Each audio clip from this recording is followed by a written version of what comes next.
Hello বন্ধুরা, আজকে তোমাদের সাথে শেয়ার করব সোয়াবিনের এই রেসিপিটা। যারা সোয়াবিনের তরকারি খেতে একটুও পছন্দ করে না, তাদেরকে একবার বাড়িতে তৈরি করে খাইয়ে দেখবেন, তারা কিন্তু বারবার খেতে ইচ্ছে করবে। এই সোয়াবিনের রেসিপিটা তোমরা ভাত, রুটি, মুড়ি সব কিছু দিয়েই খেতে পারবে। প্রথমে কি করতে হবে? প্রথমে করতে হবে তোমাদের সিদ্ধ করে রাখা সোয়াবিনটাকে লবণ, হলুদ এবং কাশ্মীরি লঙ্কার কালার দিয়ে একটু ভালোভাবে গরম তেলে লাল লাল করে ভেজে নিতে হবে।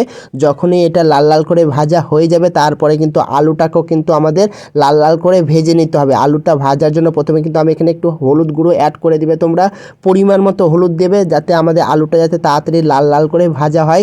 তারপরে কিন্তু তোমরা এখানে থালে দেখতেই পেলে আমার কিন্তু পেঁয়াজ কুচি, তাছাড়া শুকনো লঙ্কা, তেজপাতা, লঙ্কা, জিরে রাখা আছে, সেটাও কিন্তু আমি গরম তেলে দিয়ে দেবো। লাল লাল করে ভেজে রাখার পরে সেখানে কিন্তু আমি মশলা অ্যাড করে দেবো। এখানে কিন্তু পরিমাণ মতো মশলা আমি অ্যাড করে দিলাম।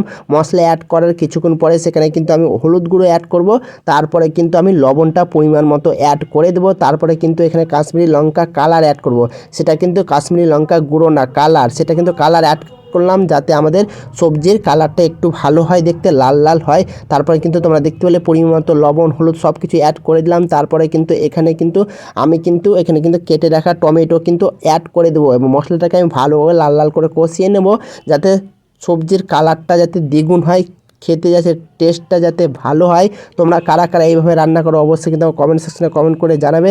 তাছাড়া তোমরা এখানে দেখতে পেলে আমি কেটে রাখা টমেটো দিয়ে দিলাম। তারপরে কিন্তু পরপর কিন্তু ভাজা আলুটাও দিয়ে দিলাম। তারপরে কিন্তু আমি ভাজা সোয়াবিনটাও কিন্তু দিয়ে দিলাম। তারপরে কিন্তু আমি 10 থেকে 15 মিনিট এইভাবে লাল লাল করে ভালোভাবে কষিয়ে নেবো, যাতে তরকারির টেস্ট যাতে আরও দ্বিগুণ হয়। তোমরা জানো যত বেশি সবজিকে কষানো যাবে ভালো করে, তার টেস্ট কিন্তু ডবল হবে। তো তারপরে দেখতে এলে এখানে কিন্তু আমি গরম জল অ্যাড করলাম। তোমরা কিন্তু কেউ কিন্তু ঠান্ডা জল অ্যাড করবে না, গরম জল অ্যাড করে দেবে।